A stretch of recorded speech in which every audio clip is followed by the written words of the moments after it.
Sunday Live is here with the Average Joe Sports Show. That is Gary Sharp, Bill Doleman, Elijah Herbel, Chris Schmidt. Hope you're doing all right as we gear up for Big Ten Media Days.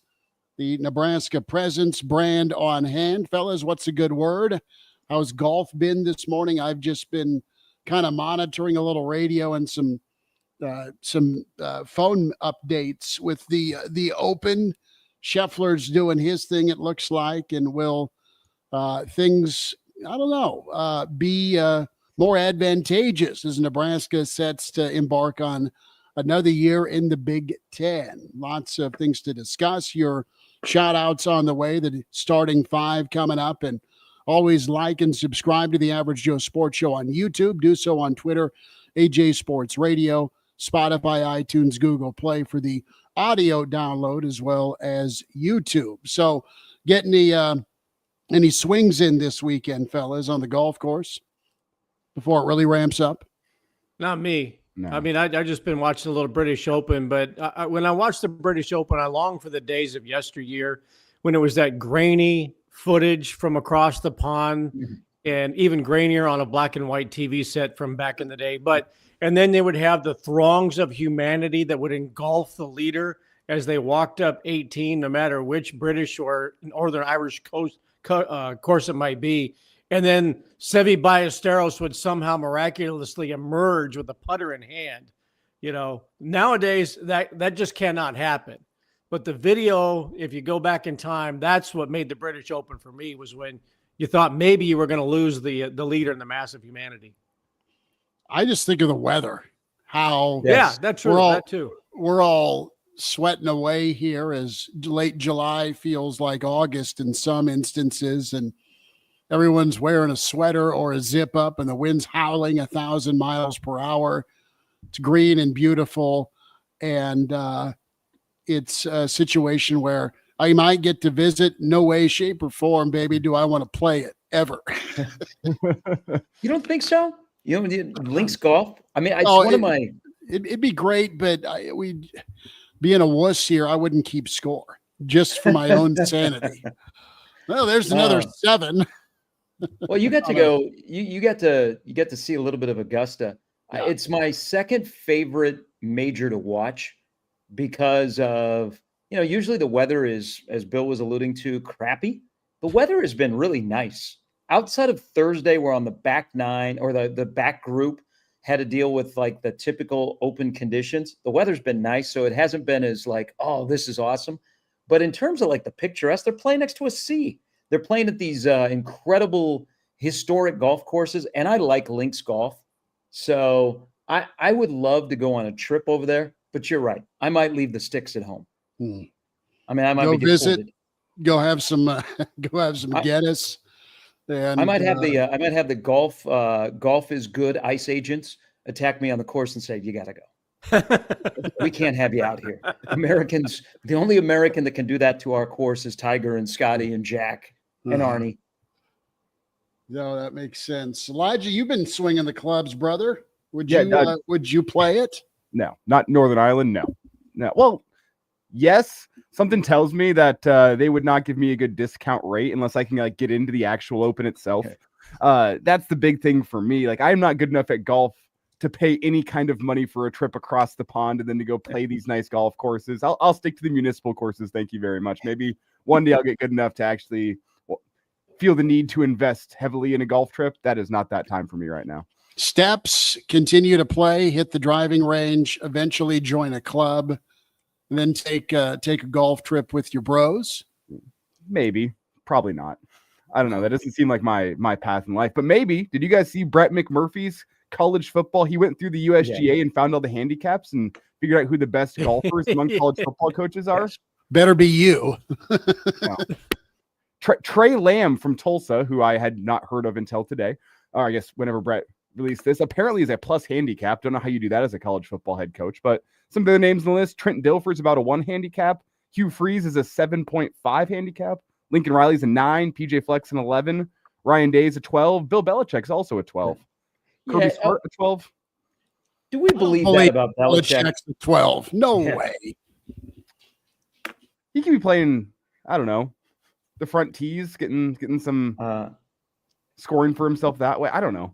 So the new head coach, and he's going into his first year at Tulsa, apparently has a golf background, and so he has been good at golf, like played golf in high school, and there's some connection to his family. But think about it, if you're the football coach at Tulsa, do you play Southern Hills a lot? Yeah, no kidding. Would. Southern Hills, or you go over to Stillwater to play Karsten Creek? What a good gig. I wondered if Southern Hills was in his contract. You know, it's not very far from where I guess where Tulsa is located in southern Tulsa. Did you guys see his quote whenever it came out that he was a plus handicap, where he said, "Well, I'm playing golf with CEOs and neurosurgeons, and if they can golf, why can't a college football head coach?"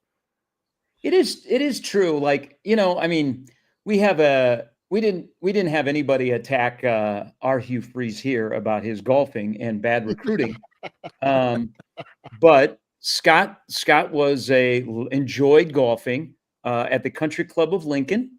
He was a 9.1 handicap. If you are wondering, Greg McDermott, the basketball coach at Creighton, is a 6 handicap, is a really, really good golfer. I think basketball coaches are better golfers than football coaches. But it comes back to, because we had this discussion earlier this week on our show, is do you want your coach to have a life outside of the facility? And depends on how things are going on in the facility. True, but then when they do, and you hear like, "Oh my God, why is he golfing in the Larry the Cable Guy event? Why isn't he recruiting? Did you not just see we lost a defensive lineman?" It's problematic if you're not winning. It's problematic if you're finding ways to screw it up on the field. It's problematic if you lose out on top tier talent that you've deemed as tops on your board at somebody else's 5th on their board, and they still get them. I mean, that's, everything is cured by winning. And Matt Rule talked about golf earlier this summer. You don't want your college football coach, your head coach, to be good at golf because clearly he's not doing enough. Barney has talked a ton about golf with us, Coach Barnett, and he maybe a couple of times a season would sneak away, but that was after recruiting was done, and then you pick it up. Coach DiNardo traded in the clubs for a fishing boat. So that's what coaches do. They either golf or they fish. Or when they golf, they go to like Augusta. There's a couple of high-ranking boosters at Nebraska that they belong to Augusta National, and I think Frost is, when he was the head coach here, played there a couple of times. I don't know. Augusta? Yeah. Well, Amen corner. Here we go. You have Bo and Doc that did take a trip to Augusta, right? Yeah, Bo. I remember Bo saying that there were like 3 times a year he played golf, and that's because it was like a booster function, right? A private event, and he said he couldn't get good at. How did he describe it? He said he couldn't get like a rhythm in golf because you stand on the same hole and just hit a tee shot. Like you don't play he wasn't playing with a foursome. It was like he was positioned on hole 15. Right. And then everybody that came through, Bo hit a shot with you. $5,000 tees off. Right. Yeah. Something like that. There was the story or urban legend of Bo going nuts. Which one? Going nuts at the Knolls, where he go nuts at the Knolls. Hit a bad shot or buried something driving by. No, I think this was at their little driving range net where he went gangster, and someone reported it, and apparently TO drove by to investigate, and it got cleaned up in time. Urban legend. I don't know. Didn't a former Nebraska head football coach have a passion for sitting on a pond and fishing for a couple of hours? Nobody seemed to have a problem with that. Well, he had a video VCR probably on the dock out back as he was fishing. Yeah, I don't mind if they've got a little passion to play 9 holes every now and then. If I'm Hugh Freeze, I'd go, look, I'm only a 7, right? I mean, I'm not the guy at Tulsa. Lincoln Riley's got a 9. I'm on par. pun intended, with some of my other peers. I mean, but it's funny, the recruit after the Nebraska got away from Auburn, Impuma, what's his name? Yeah, the kid from Chicago. That's when it all of a sudden kind of came to a head, like, you lost a lineman to Nebraska? You're spending too much time on the golf course. That's when that's really kind of the timing of when it came to light that Hugh Freeze is on the golf course too much. But look, they got to have a life somehow, some way, somewhere. And if it's on the pond fishing, now granted, T.O. didn't have 18 holes in his backyard. He had a big pond in his backyard. So he could just, take the boat out for a little bit and come back and, but he had a life. Yeah. Did you ever go fishing with T.O.? I did not know. I know a lot of people that did, regulars. I went hunting with him once when they used to have hunting with the Huskers up by Wahoo. Okay. Or Uncle Jerry put that together, didn't he? Yes. And they had one day I spent hunting pheasants with Tom Osborne and Calvin Jones. It was quite the event. But one thing, speaking of T.O. fishing, Nebraska, the current staff and the current head coach has used him. Like when recruits are on visits and they find out that they like to fish, they will see if T.O. is available to go fishing with him. Jeremiah Jones and I think Luke Sorensen I can't think of the third one, but those are two guys that went fishing on the recruiting trip with T.O. And it was like something they talked about. Now, was that the thing that put him over the top? That'd be great if it was, but that's pretty cool. I mean, recruits in town, you're not really familiar with Coach Osborne. You go, hey, who's that facility named after? Well, let me take you fishing with him. Up close and personal. Love it. That is the way to go. And we always love hearing about Coach McBride and Charlie. His bait is dynamite. He'll throw dynamite in, and I'm kidding. Away we go with the catch of the day. Let's get our starting five. Shout outs. Walter in just south of Philly says, stop the run. Stop the run. Stop the run. Walter concerned about the defensive line. Ryan is in, ready for media days. You have Corn Raider. Lutowski question. When football is over and you're onto your criminal justice degree, which of your current teammates do you think you'll interact with? We may have to back pocket that and say, listener question, old Henry. That's so good. Tuck is in. Good to have Tuck. Captain is here and asks the question, does a 5-star quarterback need a 4 or 5-star wide receiver to be successful? Captain, it helps. There's a short answer. Mike is in. Good to have Mike in. Krecky is here talking about Scotty making golf boring for sure. You have Bill in the chat. Bill, good to have you. Melissa in from Scotts Bluff. Andrew is here, and more of your comments and thoughts. Vince is here. Yeah, Vince with the ultimate truth this morning. Better to hunt with T.O. than Dick Cheney. Remember when Bob Knight showed up the one year he was at Tech, and the Nebraska student section all had hunting vests and Elmer Fudd hats on?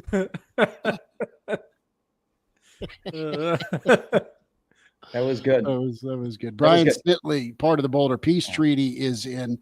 So, guys, we can get into some storylines for Big Ten. Hey, real quick, Walter wanted to know what your handicap is. I tried to reply, but mine, there's many you can choose from, fellas.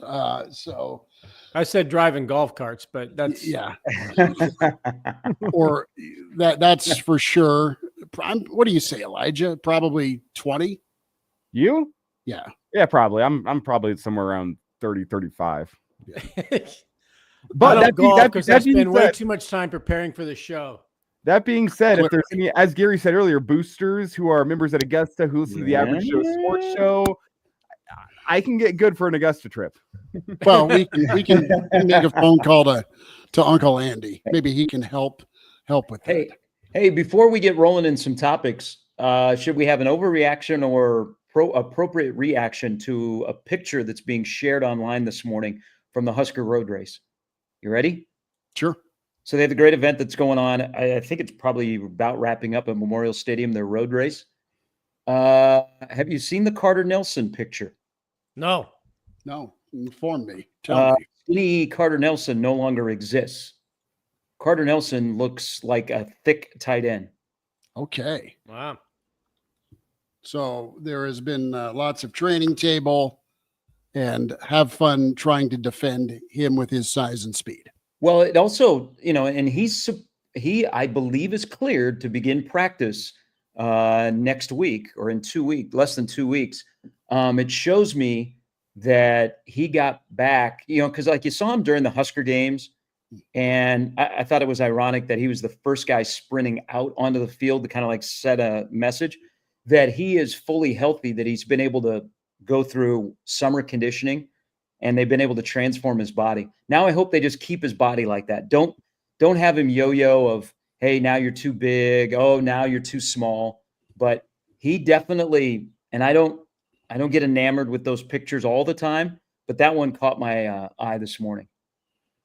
No, that's good advertising for sure. But I mean, he is such a coveted player that you fought for and won to get and to keep in Nebraska. And then, you deal with the injury, the hip situation. You used him a little bit, but not as much as you probably would have liked or he would have liked. And now you get the time and effort and energy put into transforming. That's what you see, man. That's what you need. And everyone's got their own timeline in a lot of instances to get to the size they need to be in college.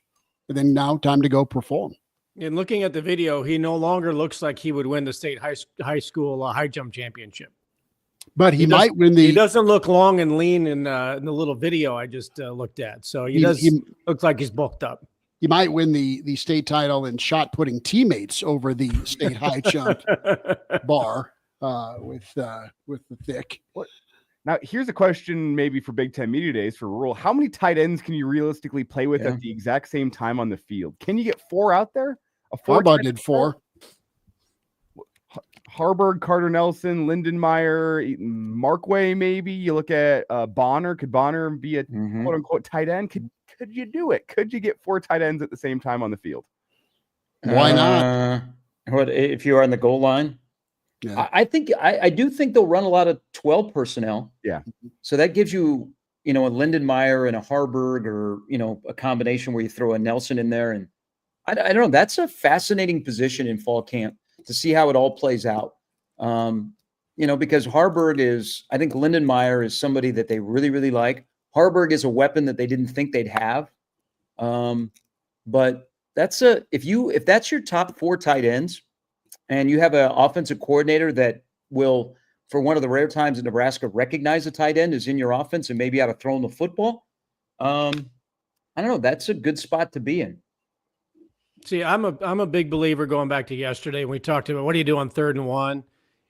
I want to see some type of a fullback ahead of a tailback who's going to help create some space at the point of attack. And if that needs to be a Lindenmeyer, who may be your more blocking of tight ends, and line him up in a fullback spot or behind Raiola or in the backfield, I think that's great.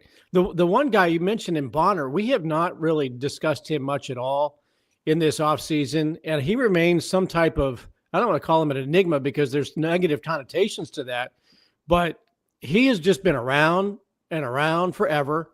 And we thought, when Holgorsen was alluding to, well, somebody's really caught my eye, and that was back when Holgorsen was only knowing people by numbers. And then he made a couple of plays, couple of catches in the USC game. And it's like, well, maybe that's the guy. But what is his value? What is his role? What is his place in this offense? Is he somebody that should be more talked about more as kind of a Swiss Army utility type player? There's that dream of positionless offense, right? Matt Rule's talked about it before. You have mismatch opportunities. You mentioned the bulk that Carter Nelson's put on. You have the size and agility with Bonner that is something that Dana really liked, and as he called him, one of the big kids, right? So on the perimeter, you should have great options to block and get things sealed. But if you got dudes that are big and fast and can run, this is my mind's eye burned into it as Daniel Graham, Colorado's tight end, against Nebraska's secondary way back when, with how big and fast he was. You know what? You have options to use if you're Nebraska with that. And Bonner's a guy that I think if they see some matchups they like this season, they'll absolutely get him the football. There's other options, and that's what's good about this offense for Nebraska. Back to captain's take on 4- and 5-star wideouts paired with your quarterback. Nebraska's got plenty of dudes to chuck it to that'll be problematic to try and stop with defense. Well, it's what will, I think we're trending towards Key, Hunter, and Barney are your top 3 wide receivers. Yeah. Who are your next 3? Demetrius Bell, which there's somebody that is healthy and he looks cock diesel.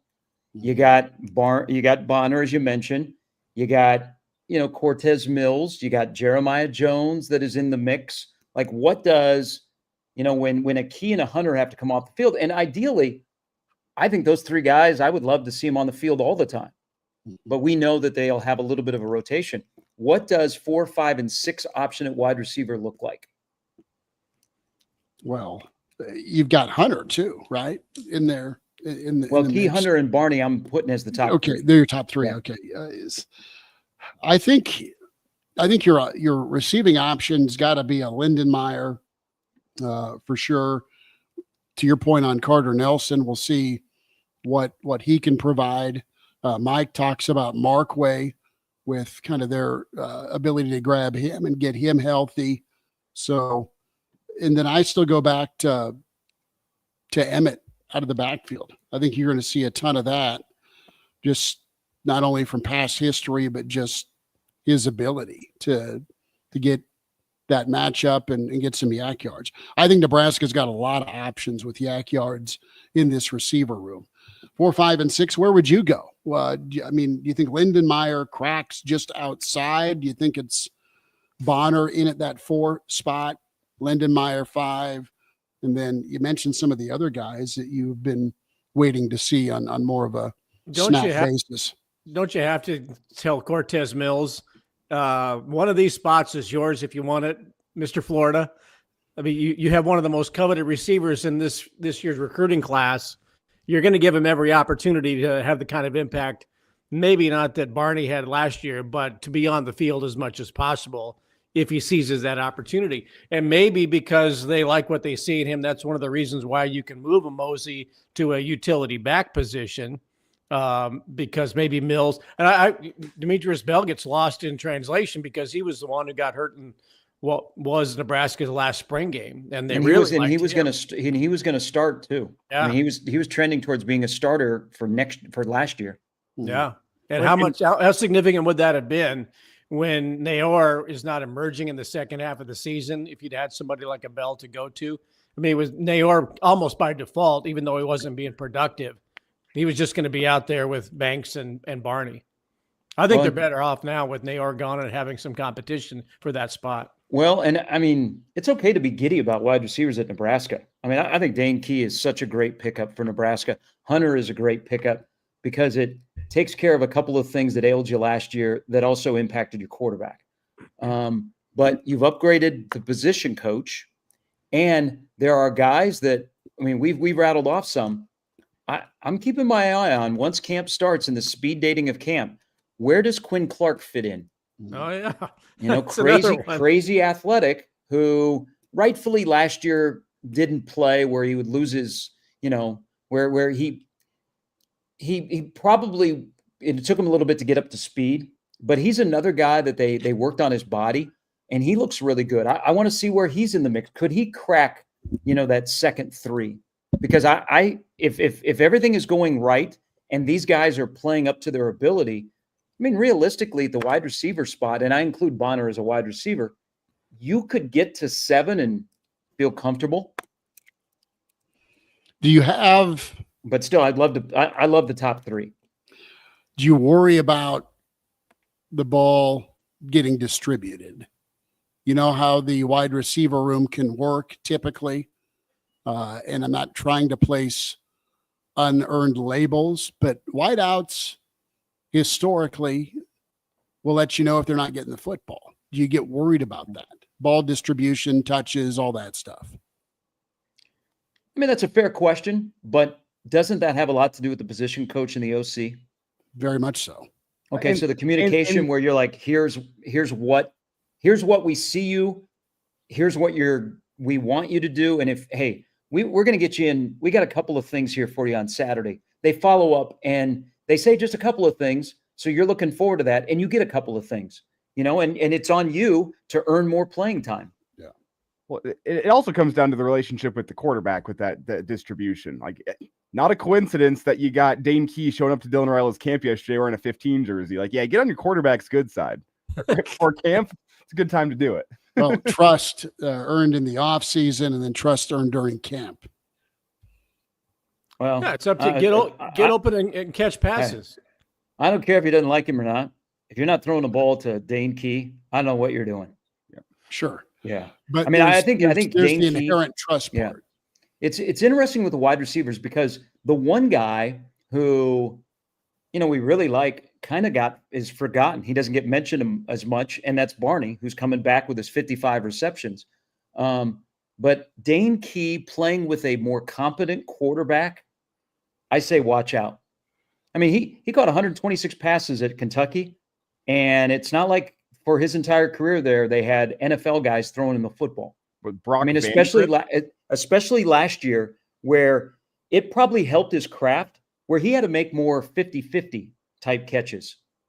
I don't know that he'll have a ton of those this year. You hope he doesn't, but I think he's such a huge addition to this roster and what he's going to do for Dylan that they didn't have last year, and then playing that same role against man coverage, compared to, okay, Dylan can pick apart zone, but he can have anybody at the line of scrimmage that can be a man beater.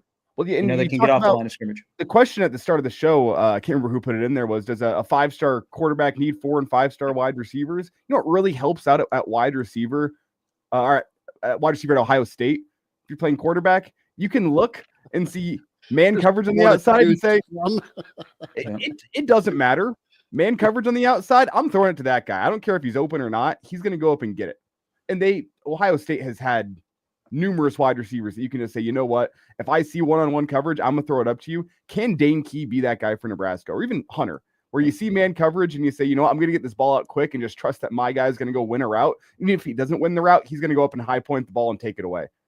Like, can he turn a 50-50 ball into a 75-25 ball? Does Nebraska have a guy like that? I think Dane Key could be that guy.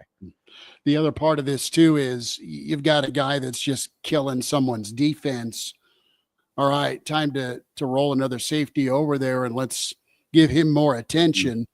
That'll open it up for other options. It's been a long time since you've had multiple options to lean on in the receiving game. I mean, you had to go back to probably 2014, 2015 with that receiving room. Well, I look at whenever you had Spielman and Stanley Morgan, probably. Yeah, that was good. That was a good duo. The mother of all duos was you had Alonzo, you had Riley, you had Westerkamp, you had DPE. You had a bunch of choices. Yeah, the end of Bo's tenure, they had some of the deepest wide receiver rooms. Quincy. But they also were a lot better coached too. I think that's going to go a long way of the respect for your position coach. I mean, we've said this a lot on this show. Garrett McGuire got ran over, by the older guys in his 2 years running that room. Totally did. And it helps to bring Dane Key's position coach. And because this leads into something I want to ask you guys is the OC signed off wholeheartedly on the wide receiver coach. Mm-hmm. I think that goes a long way. Before you ever get into the nuts and bolts and working with him, you go, okay, I like Dana, but why does Dana like this guy? And then you get with him in shorts and you go, okay. It's something, Elijah, you brought up Dylan's football camp and all the different interviews. Lindenmeyer was there. Key was there. Emmett Johnson, of course, was there. His brother Dylan was running the camp. I don't recall, and this maybe is a bad look on Nebraska. Do you guys ever recall a time where players mention the OC, his style, and how much they like him more than we've heard in 8 months around here. Because every one of those guys that was interviewed at Dylan's camp yesterday, they all mentioned Dana. Lindenmeyer talked about how great, paring down making the playbook simple. I can't recall guys openly just praising their OC like these guys have. It's been a while where you've had outward endorsement of a game plan or a style of leadership. I don't know when I recall it. Back to the Bo era when they probably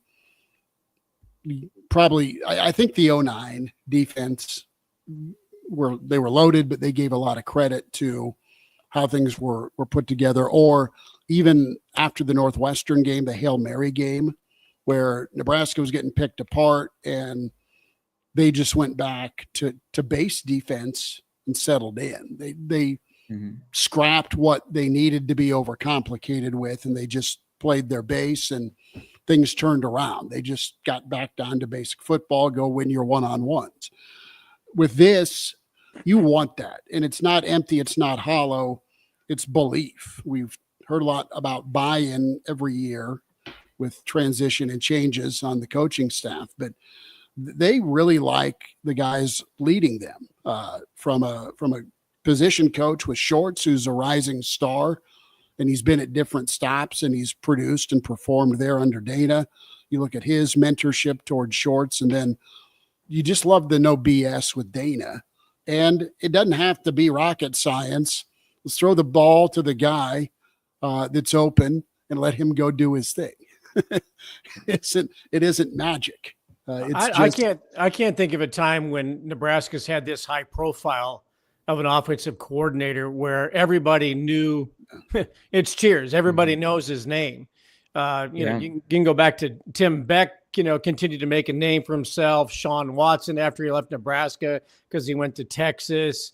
But for the most part, if it wasn't Tom Osborne, who was the head coach and offensive coordinator, which still amazes me that you were able to do that, but everybody knew Dana Holgorsen. I shouldn't say everybody, but he's a name that's been prominent in college football for at least 15 years for having been a head coach, having coached with Mike Leach.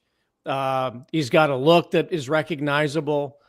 So people feel like they know him already. And I think that players have given him the benefit of the doubt in the amount of time that he's been there to be able to be there from November on.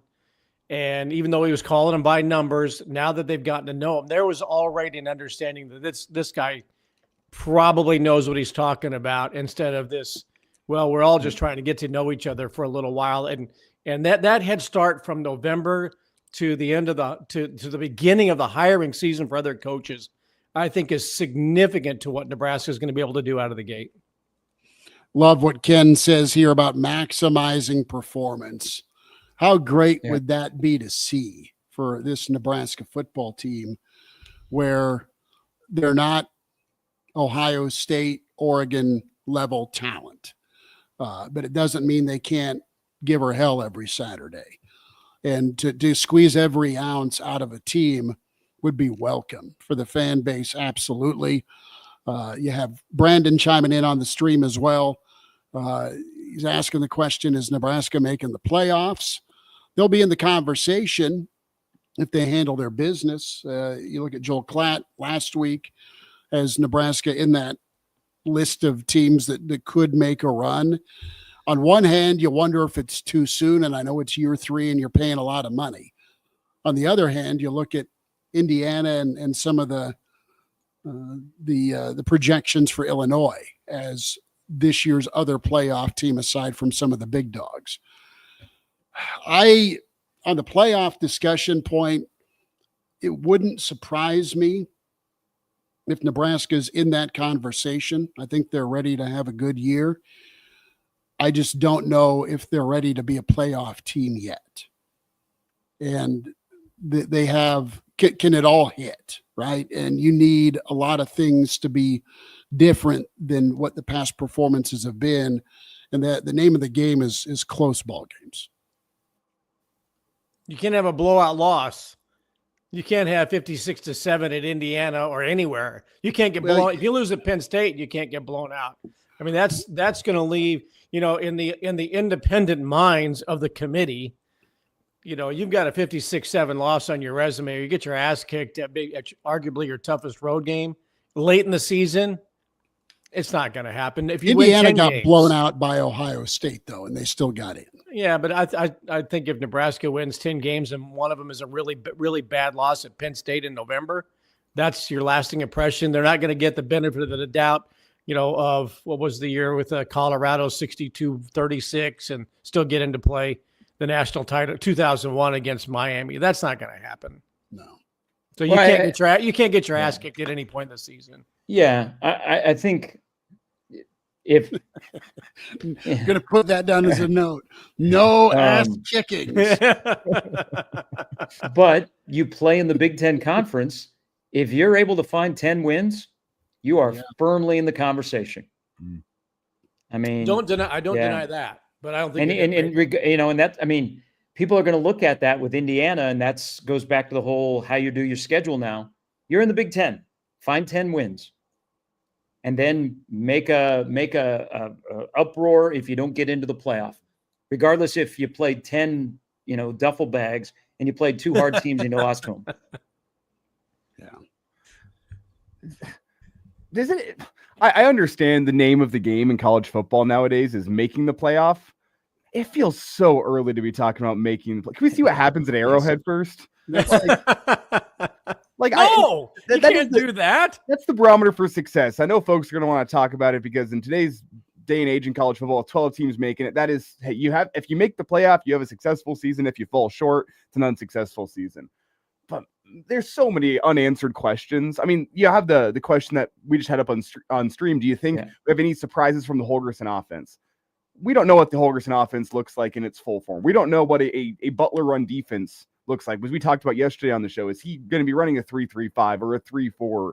There's so much we don't know about this football team that it's so hard for me to say, man, 10 wins, they make the playoff. Good Lord. Let's take it one game at a time. Not to go too full coach speak on you. But. If they lose to Cincinnati, we're going to be talking about buyouts and whether or not Andy Jackson is the best volleyball player in Nebraska history. It will shift quickly. It will shift quickly. Were you more confident with this Nebraska team? Is it defensive line or is it kicking game? If you had to pick one. Ooh. Is this a place kicker or punter? I want place kicker. Combo. Give me place kicker. I think I'm more confident in the place kicking side of things. If you remember, the issues last year weren't necessarily place kicking. It was more long snapping. And you'd like to think they're able to identify a portal long snapper that can long snap. That feels like one of the easy evaluation processes to have. Like, can the guy put it on the money consistently? Yes. Sign him up. I liked what we saw from Hull last year, kicking the football whenever he had good long snaps. I'm pretty confident on that side of things that with better long snapping, he might not be an All-American, but you can at least have a reliable kicker that can knock him home from inside 40 or 45 yards. Well, Gallic was a huge get. That's just it. We don't know who's going to be the place kicker. Is it going to be? Yeah, you got three options. And, I know people have written off Tristan and, he should have never kicked last year. He was never healthy. But, he never got the chance to make up for, a freshman. Because I always thought he'd follow. Remember Drew Brown? Drew Brown kind of had a bad first year. Yeah. And then after that, he became money. And I kind of thought that's where Tristan would go.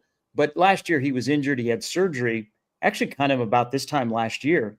And he was never healthy. I know some people have written him off because you've seen enough of a sample size. We got 3 guys that are battling for that. I mean, they brought in a guy out of the portal. Okay. And then you have Hull, who once things settled down that the ball was snapped properly back to him, he looked a lot more comfortable. I think that's a fascinating thing to watch during fall camp is who wins that battle. But I want to go back to something about defensive line because I know when you lose Ty Robinson and you lose Nash, people are like, oh boy, what if Riley Van Poppel was on the same level as Ty Robinson this year? I think that's already. I think that's very possible too. Mm-hmm. I mean, before he goes into the red shirt window, like he was very impressive. He was solid. He wasn't a guy that was redshirted. I mean, that's more looking down the road from Matt Rule. He talked about it. Like, we think with another year of development, this guy could be a monster for us, and we could use that eligibility down the road for better purposes. I think he is the highlight of the defensive line going into this year. And if you see anything out of him, it's not like a body transformation, but he looks great. He looks like he's in fantastic shape going into this season. I'm really confident in what he provides. The concern on the defensive line to me is depth. It's not about your top three guys. It's about, man, who are those guys behind them whenever Riley Van Poppel needs a break, whenever he needs a blow? Who's going to step in and be able to plug up the rushing lanes on the inside? Well, you have, of course, Lenhart. What do you see from him? What do you see from Judy? I mean, the guy has had all the talent in the world coming out of high school from the accolade standpoint. And even if guys don't start, does your depth drop off? I mean, is it noticeable where you have your second team guys in and there is a difference between first and second team, or is it one just giant unit where they're on fire all the time and you just don't know? Van Poppel, though, I think could absolutely be a all Big Ten candidate. The guy's been foaming at the mouth for this opportunity, and he's put the time and work in, plus the unselfishness to willingly redshirt and think big picture. We'll see. We'll see with Lenhart, excuse me. We'll see with Judy, and Keona Davis, also an X factor that we're all pretty excited for, seeing his motor, seeing his skill set. And then what do you see it when you expand it snap-wise? Well, I mean, there's a bunch of wild cards at that position. That's if you had to pause and go, okay, let's get into this. There's a lot of guys of, okay, if they can do this, I think they can be this. There's really, I don't know, outside of, and Van Poppel was really only 1 year, played enough, to be able to redshirt last year.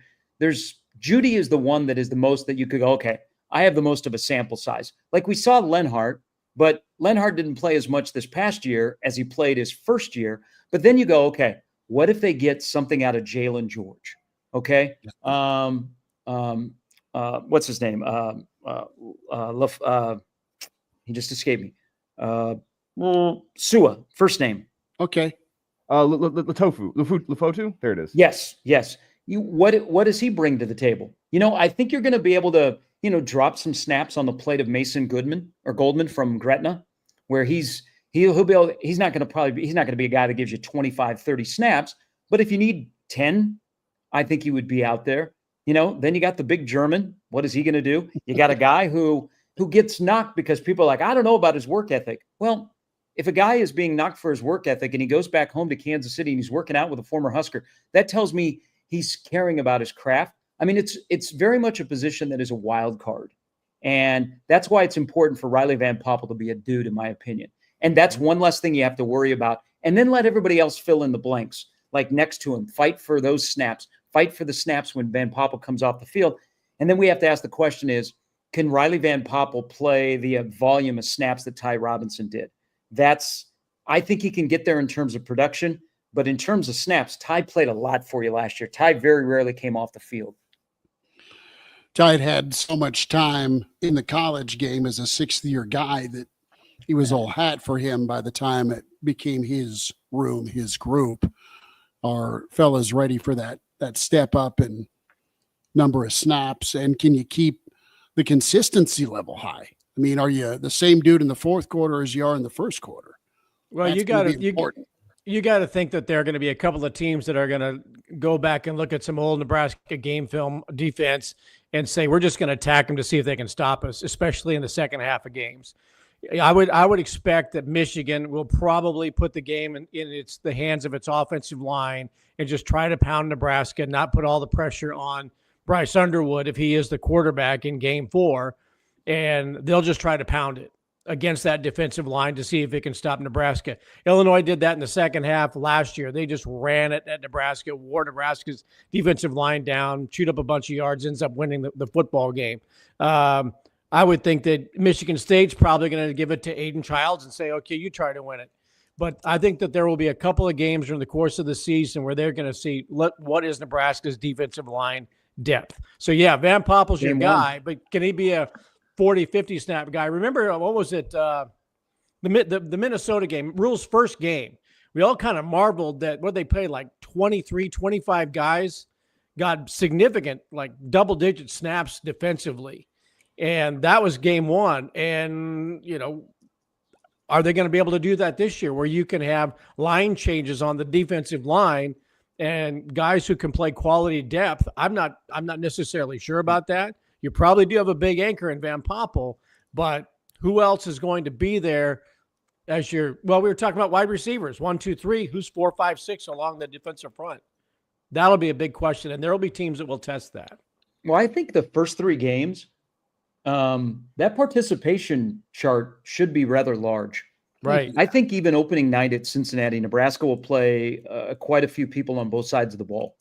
And then you get an opportunity, if you take care of business and you don't mess around, your next 2 games, you can really start to find out some things about guys when they get a little bit more snaps. Now the opponent won't be the same, but they get on the field.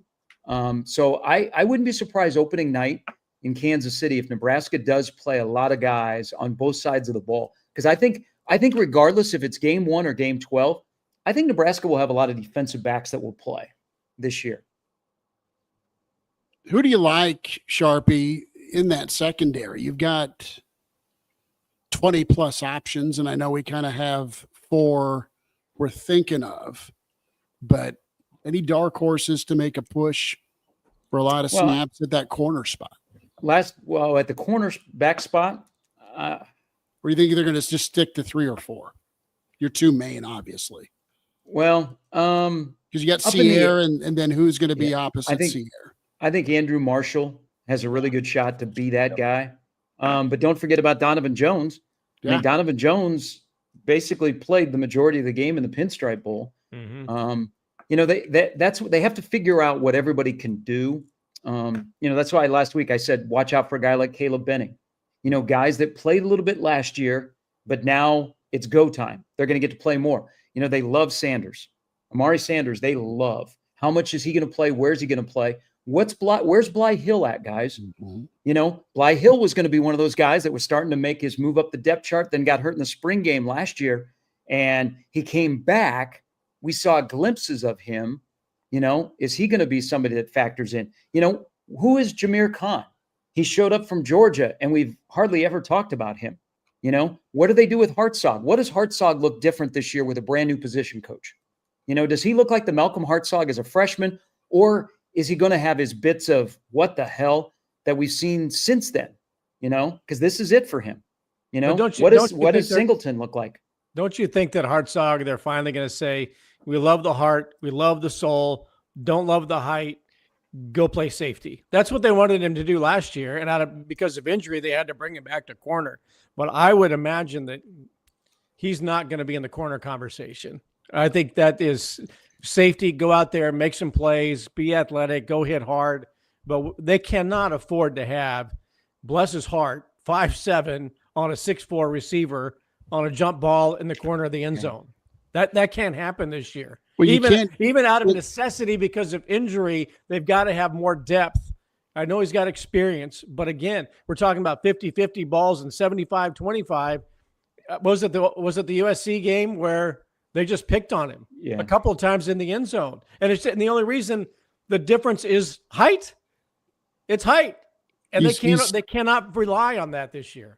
Well, it's not just the USC game. I mean, poor Hartzog's been on an island too many times in the final 2 minutes. That was just an obvious one. Because it was obvious the mismatch, and USC took advantage of it and turned Maeva into an all Big Ten quarterback in one half. In Indiana did that too. Rule's first game, Minnesota was doing that. Yeah, that's who they went after, and there was no No shift, no change, no fix. Well, they definitely need to, and this is why, again, those first 3 games are important. They need to build depth because thank God Sierra Wright stepped up. Yeah. Because once Tommy Hill went out last year after the Illinois game and we never saw him basically again, Nebraska was scrambling all year to find somebody that could lock down the other cornerback spot. Again, Sierra Wright, I think he'll be better than he was last year. I mean, we're talking about it's time to go to the league. And if you don't have to worry about him at all, and we don't really mention his name much because people don't want to throw to his side, hey, that's perfect. But they are, as a group, they're athletic. I think they're going to be better tacklers. I also think they will be better with IQ. I think one thing that has hurt Malcolm is Malcolm gets into it. His head starts swimming a little bit. You guys have seen this when he gets beat for a ball and they stick him on an island and he's like, oh God, here comes a 6'2" wide receiver and he gets beat. It almost seems like there's another play that beats him before he course corrects. Yeah. So I think they'll play a lot of guys. I think they'll be better. They'll be smarter. They'll be better tacklers, and they're going to be more aggressive. I think you will see this defensive back crew try and take the football away more. That's what's interesting about keeping Hartzog on the field is despite this conversation where, he gets picked on, he also led the team in interceptions last year. It's the weird dichotomy of Malcolm Hartzog where, he gets picked on, but he also seems to be in the right place at the right time a lot. 4 interceptions last year is a good number. I mean, makes what could have been a game-changing play against Ohio State by it was kind of intuition. Yeah. He totally sagged off of Jeremiah Smith, which who does that in college football? He lets him run the out route, and he follows, I think it was Ibuka, up the middle of the field and gets an interception. Will Howard never thought he'd be there. Go watch that play, and you go, I don't know how he has the intuition to know, what, I can leave Jeremiah Smith here. I can follow Ibuka up the field. Will Howard's never going to see it, and I'm going to get the interception. Like, don't know how he sees it, but it's like the other side of Malcolm Hartzog where, man, he does have this weird intuition to be in the right place at the right time and take the football away. Love Captain's ode to aggressiveness. He hears that Johnny's sending 9 every play. That's good. Go for it. What? Well, do you guys think the defensive back core is good enough that we'll have coverage sacks? That'd be welcome if you're a big. How many? When was the last time on a reg we sat here and said, "Oh man, Nebraska's sack numbers are really good because they got a bunch of coverage sacks." Quarterback couldn't find anybody open, and he had to eat the football. You got to go back to Dennard and Fonzie, and what's the guy had to return against Texas? Haig, and then the other kid that was. God, usually I know it. Anywho, kid out of San Francisco Community College. You've had some wow secondaries where you've had a nice combo of coverage sacks, but you've had a vicious defensive line get to the quarterback anyway. And that's a question that I think we talked about last year. Does Nebraska have any double-digit sack guys on the roster? They didn't last year. Last year, I think it was it Ty Robinson, your leading sack getter? Yeah, he had 7 last year. Mm-hmm. That led the team. We had the conversation last year. I think it was College World Series week. Could Nebraska have a double-digit sack guy on their roster? We said, yeah. I mean, one of Ty or Nash should realistically be able to get you 10. They didn't. This year, does Nebraska have a double-digit sack guy on their roster? Isn't that why you signed Winery and gave him all the money right away? Yeah. He needs to help somebody if he isn't getting to 10 himself, get to 10. Well, here, my guy, McCullough.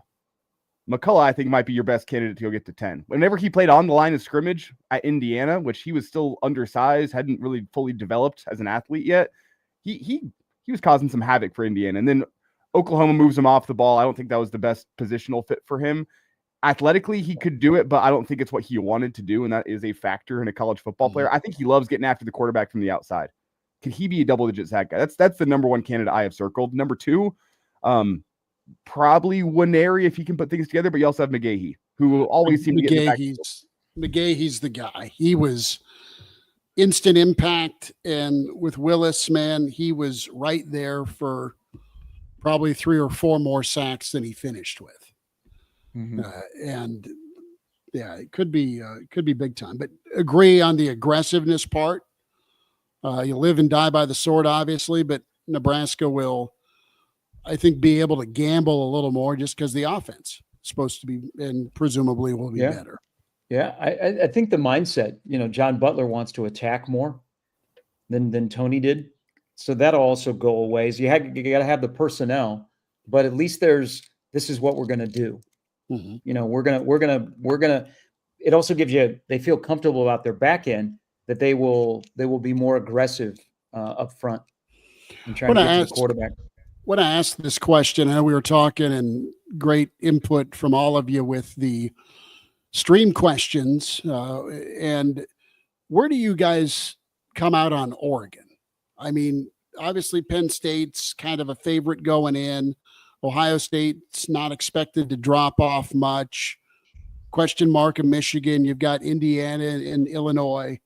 But with Oregon, they are incredible on the lines of scrimmage again when you look at some of the first team, second team, all Big Ten preseason projections.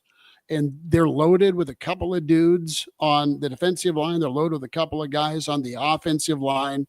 We know they got a really talented back. We know that the quarterbacks had some wow moments. You've got a linebacker and secondary player from Oregon. Would it surprise you if we fast forward that Oregon is the team that carries the flag and does the most damage in the playoffs this year? That'll be the development of Moore as Dylan Gabriel's successor, because he didn't play much. Threw a dozen passes last year or something? I mean, he's not played a significant amount. So it's all going to predicate on how well he does in getting acclimated. Now, you would assume that's going to be fine. Mm-hmm. This should be a team that's playing with a ton of confidence, because Dan Lanning's been one of the most talked about coaches and backed it up last year, making a playoff run. Probably should have finished better than they did. But I would not be surprised if you see Oregon and maybe the question marks on Ohio State's quarterbacking. I just mentioned Oregon's quarterback. I wouldn't be surprised if Oregon is athletic enough to be in the top 2 of the Big Ten. Yeah. Because I know they've got a head to either they host or they head to Penn State. Not sure which it is. Okay. Yeah. I mean, that might be the only game. That might be the only game they're not favored in. Yeah. So that's your de facto regular season championship game based on preseason projections, leaving out Ohio State for a brief moment. Well, I think when is that Oregon Penn State game? Is that early? So I think September 27th. So what happens if Oregon goes there and wins that game? What happens to Penn State the rest of the season? They have chances to make good against Michigan and Ohio State.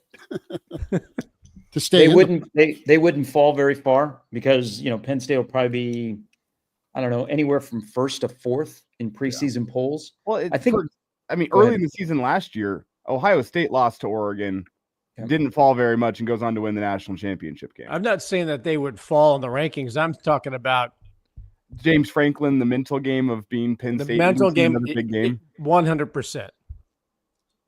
At Penn State, he's 1-18? 1-18 against top 5 opponents? Wow.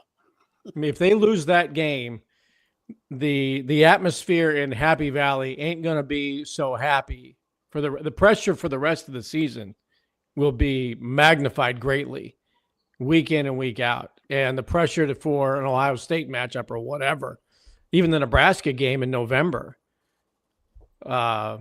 there's going to be a ton of pressure on them if they lose to Oregon in September. That's a night game whiteout, isn't it? I think I recall. Yeah, I thought that's their whiteout because Nebraska's not the whiteout. Yep. Have fun, Oregon, in that atmosphere. Yeah, we'll see. It's Who's the last team to go win in Happy Valley during a whiteout night? But here's the thing: whiteout game at home against Oregon. If Penn State can't get it done, as our good friend Justice would call him, small to medium game James, how hot does that seat get for him? That's what I'm saying. Here's the thing, Schmidty. We talked about has won 10 or 11 games, and he's now pretty much a shoe-in every year in the playoff. But we talked about the roster last year for Ohio State with how highly paid it was. Sure. And the coordinators they were shelling out money for. That's Penn State this year. Penn State has shelled out a lot of money to keep their roster together, keep guys from going off to the NFL last year. They have the highest paid coordinator duo in the country. If it doesn't lead to tangible results, it's not an in-season firing, but if it doesn't lead to tangible results, if they can't get it done against Oregon, it's not a Big Ten crown, and they bow out of the college football playoff, I can see That's James what I'm Franklin being saying. done. That's what I'm saying about that Oregon game if Penn State loses. You're eventually closer to getting over the hump with what they've done with the 10, 11 wins a season he's put together. Yeah. Versus blowing it up and thinking you can go do better. I think if you're Penn State and the scenario that you guys just laid out, you would almost hope that a big job opened up that James Franklin would go to instead of having to make that decision on your own. The one thing, and there is the James Franklin equation of, okay, he's going to be bad in game, how many games? But they have done something that Michigan and Ohio State did the previous 2 years. They have retained guys that could have gone to the pros, and then they went out and bought some talent. They're a talented and experienced team, kind of like Michigan and Ohio State have been the last 2 years. So they've gone now with that blueprint, but until he does it, everybody will be sus on Franklin. They can put together great teams. They got great players, but can Franklin do it? My question again, and they've done a little bit of it through the portal, is they were so poor at wide receiver last year, which has kind of been odd for a Penn State. But they've got all the makings to win the national championship to make it 3 in a row. I mean, if I'm going to give you 3 options to have the Big Ten win 3 in a row, are you going Penn State, Oregon, or Ohio State on July 20th? I'm going to go Oregon. That's who I pick. Despite the doubts with James Franklin, I think the collection of talent, I have to go with Penn State. I don't like picking Penn State. Shove, I think Lanning's a better coach than Franklin. Yeah, I don't like picking Penn State, but I mean that's, you could argue it's them in Texas for me, the 2 most talented rosters in America. That Penn State roster is stacked. I like what Dan Lanning does to get his team to believe, and then what they do after they get it done. And maybe it's that whole pre-Colorado, that pre-game speech before Colorado, 2 years ago? Click. Remember what they did to them? I mean, it wasn't exactly if we die, we die, but they went out and killed Colorado that day. And I thought Dan Lanning was a great hire by Oregon when they did it, and I bought in ever since then. And I would imagine that he's going to have that kind of speech before that game in Happy Valley. I'm a believer in him and their athleticism. I question the quarterback because he's rusty, and that's an early game for him to have all the rust knocked off. But I think Oregon has just enough belief and confidence that they can out-athlete anybody and win a game on the road like that. Almost seems like Oregon is being underrated because of what happened at the Rose Bowl. Forgotten. But their win total is 10.5? Yeah, it's up there. And they're going to be favored as anybody. They're going to be favored in at least 11 games, whatever happens with the Penn State line. I mean, I kind of like that over. I mean, the only question mark I really have with their team is Dante Moore. Can he stop turning the football over? He's got all the talent. Just early in his career, he's been a guy who loves turning the football over. If he can get that in check, that Oregon team's pretty dangerous. But man, the thing, like Oregon and Ohio State have gotten the benefit of the doubt of the quarterback, because you could say, well, Will Howard, he goes to Ohio State and gets drafted. Like Ohio State is quarterback whisperer. Now look at Lanning, Bo Nix, Dylan Gabriel. You would almost think his pairing with his OC that Moore would correct some of those and that Moore will shine. I think that's why you see, I saw a couple of quarterback lists this week that had Moore ahead of Dylan. But, I would take Dylan's freshman year at Nebraska over Moore's freshman year at UCLA. For sure, with the turnovers. And the other part of it, too, is how many of those games that Moore was at with the keys as a true freshman did he feel and force like he had to make something happen? In a lot of high-scoring affairs, the difference was, all right, dude had 3 touchdowns, threw for 3 bills, but there's the costly 3-to-3 interception touchdown ratio, or worse, in some of those big games where he was forcing it. So he has so much around him at Oregon. Right. That's another thing. The situation at UCLA that he was in was a fire. a dumpster fire, right? And now to have been able to go to Oregon where things are a little more stable, I think that's got to be beneficial. But UCLA was a total mess while he was there. Bella's going to wrap up as we get ready for Vegas and Big Ten Media Days with the Average Joe Sports Show. Like and subscribe to the YouTube channel. Also tell a buddy about it. AJ Sports Radio on Twitter and Spotify, iTunes, Google Play. You three have been to Vegas. I have not. So as we say goodbye and good night, I need a to do or not to do from each of you. And don't get too cute or smarmy with the obvious not to do. But you've all been there. What would you recommend in the brief time between long shifts we're all excited for? The wheels are turning, Sharpie. We asked Danny Burke about this last week. Okay. Well, are you planning on laying down any heat for any Husker home games while you're out there? Because it'll be your only opportunity to do so. I got smacked at the casino in South Lincoln? No, in Switzerland. So I'm not going. I had to break some money out for Junior to go play blackjack. It was a quick hand or two or three. So, yeah, I'm looking at the food part. I don't know how much gambling I'll do. I got to see if we have any more bills on the money tree out back that she thinks we own. So where are you staying? We're staying at the Mandalay. Okay. I would go ride the roller coaster at New York. Short little drive, short little walk. Yep. You're going to get in steps. Don't be surprised when watered down daiquiris cost you $25. Yep. There are other places to go find deals in terms of drinks. Not every chick in Vegas is a chick. Some have a when you are in a casino and maybe you're going to the bathroom and it's a quiet part of the casino and there is a lady of the night sitting at a slot machine that all of a sudden, oh, she's very nice. She struck up conversation. Just keep it moving. Let's see what else. I don't know. You know what? Go there and have fun. You're going to, for your first time, you can be like a little touristy. I would get up early in the morning and I would walk the strip. Okay. Because you get to see some things, but it's early in the morning. And then I would make my way. And from where you're staying, it's going to be a little bit of a walk, but it's worth it. You got to go over to the Sphere. So it'll be closed but you can get up to the gate and you can see how impressive it is. But that's over by the Wynn. So it's a little bit it's probably about a 25-minute walk. But walking the strip when Vegas is kind of like starting to go to bed at 6, 7 in the morning is a good experience. Then you can check everything out and you can have a game plan. It'll also be nice and cool considering you're going out there in late July. I will say, so a lot of the bars inside the casinos have the video blackjack sitting up there. Throw some money in there and use it to get free drinks. Don't play aggressively. Play nice and slow. They'll give you the free drinks while you're playing. Lose $5, but you'll get 2 drinks for the price of $5. Then get your money back out. All right. It should also be noted. Go ahead. I was going to say, it should also be noted Mississippi Queen will be there to chaperone and supervise Schmidty should things start to go awry.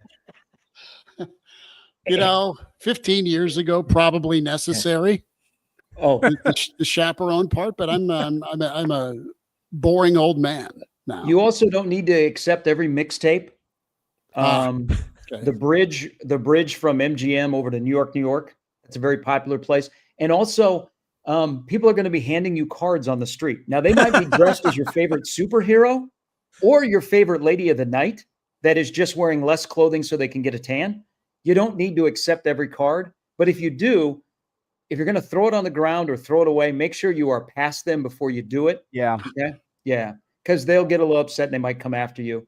And then the other thing that I would do out there is because this is your first time, make sure everybody knows once you get off the plane, the first slot machine that you see, you put something in and pull the lever. Okay. There have been stories of people that walk off the plane and do that for their first time to get a little taste on the lips of Vegas, and they've won. But most of those slots right there when you get off I imagine you're flying Southwest, like the Southwest gate from Omaha to Vegas. Those slots suck. Okay. But you're a first timer, so do it. And then another thing, when you're coming back, just be prepared for the smell of despair on that flight from Vegas to Omaha and Southwest. Duly noted. Use your beginner's luck wisely, I think is what Gary is saying here. Generally, the beginner's luck in Vegas is real. Use it wisely. It doesn't last all that long. Oh, and you can have an open container and be smoking on a blunt at the same time. Good to know. That'll Yeah. gear us Schmidty up for Tuesday interviews. Last thing I'll say here, this comes from my experience. The casinos are quite large, and it looks like it's not too bad of a walk from the airport to the casinos and the hotel. Invest in the Uber. It's a lot longer than you think. Okay. Yeah, and you also have to walk through some sketchy, poorly lit areas, and then across 4 lanes of traffic and all these things. Get the Uber. Hold on. You walked from the airport? Really? It wasn't terrible, Yeah. but like I wouldn't do it again. But It was, okay, so granted, like one of the runways is pretty close to the strip, but the main terminal where you walk out of, that's a hike. You got to go there and that's make where I your walked way. from. I mean, not unless you wanted to go see UNLV. Yeah, It's still a hike. Man, yeah, and we were pretty like we were at Bally's, if you know where Bally's is. It Yeah. used to be the old MGM Grand. That's where we walked to, and it was probably a good Okay. hour and a half long trek. with your luggage. There's not even sights to see on the, like Gary's saying, you can walk 25, 30 minutes and it's like an educational walk. There's a lot of sights to see if you walk the strip for a half hour. To walk from what was McCarran to what is now Reed Airport to the strip, there's nothing. No, yeah, we walked through parking lots and through some of the dilapidated looking housing that the casino employees live in, and walked past some areas that I did not quite feel safe. But we also walked past there was the under construction grandstand for the F1 track. Yes. Got to walk past that while it was under construction. So that was cool. Yeah. You know, it was a much longer walk than I thought it would be, though. Schmidty, you can look out your window at Mandalay Bay, and more than likely you'll be able to see, depending on what side of the hotel you're on, where the new A's stadium is going to be. They're moving dirt. It's the old Tropicana. Okay. The Hooters hotel doesn't exist anymore. You guys, any of you been to the Hard Rock? A million times. Yeah, it's A million. A year of my life has been spent in the Hard Rock. It's interesting when you walk in the first couple of times and you see Jimi Hendrix outfit. That's okay, and a guitar. That's kind of cool. But after a while, that it gets a little old. So yeah, a million times been to the Hard Rock. and don't let anybody tell you that Excalibur is a good place. Okay. Didn't it close? Did it close? No, I was there not too long ago. It was still open. It's a dump. Okay. Unfortunately, because it's down on Fremont Street, way on the other side of the strip. Circus Swim is pretty cool. And Danny recommended the Circus Sportsbook as well. Yeah, but it's a long way from where you're at. Got lots of notes. Be ready to rock and roll. We'll be doing the Average Joe Show, my part of it from Vegas tomorrow. And, of course, got Sharpie in the morning with Gary and Matt on 1620, 6 to 10. Billy D, you get there a little bit after me, and we'll roll our sleeves up and bring you exciting coverage. And I will make sure that I will make sure you do not walk from the airport to Mandalay Bay. All right, because I ain't walking. That is incredible, Elijah. That is a hike. It was like a $60 Uber and I'm like, I'm not gonna do that. I can walk. If I did it all over again, I'd do the Uber. Mike does say he's young, so okay, That's fair. youthful mistake. Appreciate you all. Subscribe and like the Average Joe Sports this Show is- on YouTube. One more thing. One more thing. Most likely Big Ten coach that you would wander into a casino and you'd be sitting at a blackjack table and he would slide up next to you. Michael Oxley. I got Bielema. That's where I got- that's where Bielema met his wife Yeah. At the casino, huh? In Vegas. in Vegas. Okay. I'm just going to say that there's a certain football coach that the last time I saw him not on a football field, that's why. I'm going to go Signetti. I think you had a good argument for Fleck. I could totally see Fleck being a blackjack guy. Well, when Nebraska played at the Independence Bowl, and the hotel that we were staying in was a casino, the late Dan Young and Milt Tenneper, God bless them, two great people. They knew what they were doing in the casino. Let me just tell you. They loved it. Yeah. Oh, yeah. They were Coach Tenneper that night, 2 nights before the Independence Bowl that year, won quite a bit of money. And the drinks were flowing, boys. Dan Young sober, hearing him talk. Dan Young with a couple of hockey pops in him. Wow. It was awesome. That's so good. Oh, Uncle Milt. You guys got Busch Light here? Yes, we do. That's good. Subscribe, YouTube, find on Twitter, AJ Sports Radio, Spotify, iTunes, Google Play. Back at you tomorrow and from Vegas with Big Ten Media Days for the Average Joe Sports Show. We'll talk to you next time.